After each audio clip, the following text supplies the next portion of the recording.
Выносливые кочевники, которые преодолевают огромное расстояние и выживают в невероятно сложных условиях. Но им приходится сражаться не только со стихией, но и с самыми свирепыми хищниками. И в борьбе за жизнь эти животные готовы постоять за себя. Привет, друзья! Вы на канале Время с пользой, и герои сегодняшнего выпуска – Кианги. Не забывайте подписываться на канал в Яндекс.Дзене, ссылка будет в описании.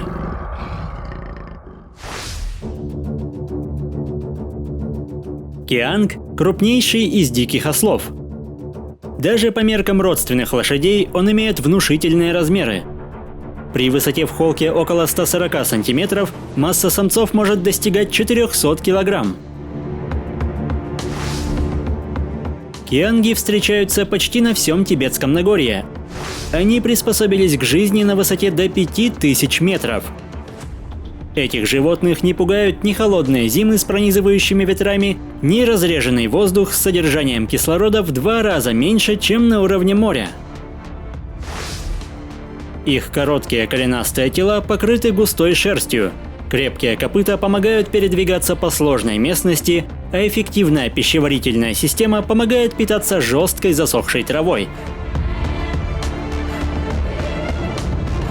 Стадо киангов может насчитывать до 400 особей, где в качестве предводителя выступает опытная самка, которая изо дня в день ведет своих подопечных на поиски свежих пастбищ. Но мирное жевание травы всегда может обернуться гонкой на выживание, ведь в этих краях обитают, пожалуй, самые известные командные хищники. Тибетские волки – один из многих подвидов серого волка, однако они уступают в размерах дальним соседям. При средней массе около 35 килограмм на протяжении веков они успешно охотились на диких копытных. Но с развитием животноводства домашний скот потеснил привычную потенциальную добычу. Безусловно, овцы являются заманчивой мишенью, но охота на них сопряжена со смертельной опасностью. Поэтому, чтобы выжить, в последнее время эти хищники приспособились охотиться на мелких млекопитающих. Однако, объединившись, они до сих пор способны бросить вызов копытным, во много раз превосходящим в размерах, и кианги среди излюбленных целей. Местные волки охотятся маленькими группами, но каждый хищник безупречно справляется с отведенной ему задачей. Первостепенная цель охотников – отделить выбранную мишень от стада, после чего начинается изнурительное преследование. Несмотря на размеры, кианги – одни из быстрейших лошадей. На коротких дистанциях они разгоняются до 70 км в час, но с течением времени их скорость падает, чего хватает волкам, чтобы держать дистанцию. Кианги очень выносливы, но хищники не отстают, ведь они регулярно подменяют друг друга на роли главного нападающего, тем самым успевая восстанавливать силы. Выматывая жертву, волки переходят в активную фазу наступления. Даже догнав цель, сбить ее с ног совсем непросто, поэтому особым вниманием нападающих пользуется большой чувствительный нос. Но кусая его, волки рискуют попасть под тяжелое копыто. Даже споткнувшись, кианг быстро возвращается в строй, успевая при этом лягнуть преследователя. Иногда попадания копытом хватает, чтобы отбить у нападающего всякое желание продолжать погоню. Но часто волкам все же удается повалить жертву. Они сразу бросаются на добычу в поисках уязвимых мест, пресекая попытки сопротивления и стремясь быстрее усмирить цель.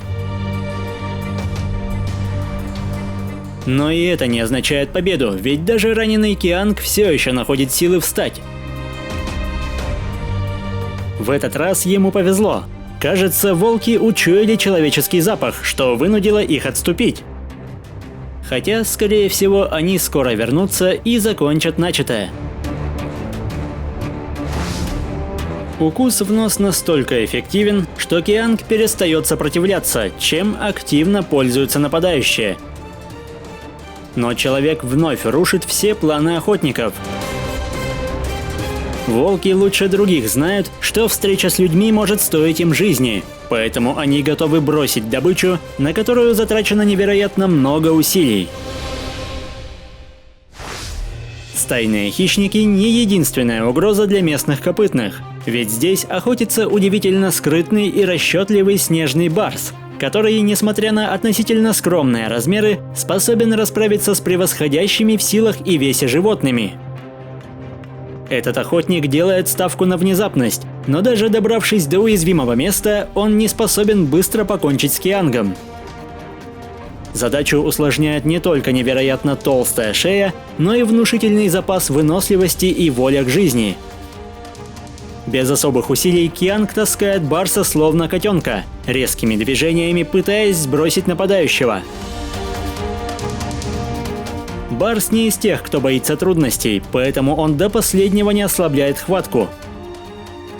Кажется, удача на его стороне, но даже поверженный на земь кианг все еще может встать и продолжить яростное сопротивление. Теперь спасаться бегством приходится уже леопарду.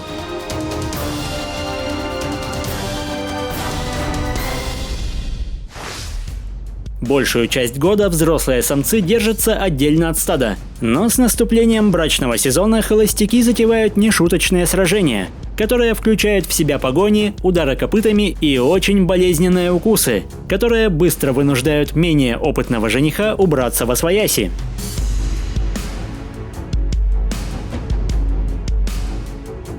Хотя вспыльчивым может быть не только сильный пол, особенно когда дело касается добычи пропитания.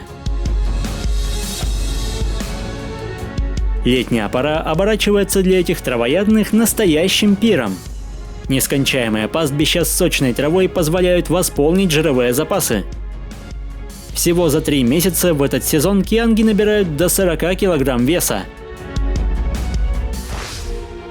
Местные жители с древних пор охотились на киангов из-за шкуры и мяса, однако труднодоступные места обитания и приспособленность к сложным условиям помогли этим животным сохранить свою популяцию.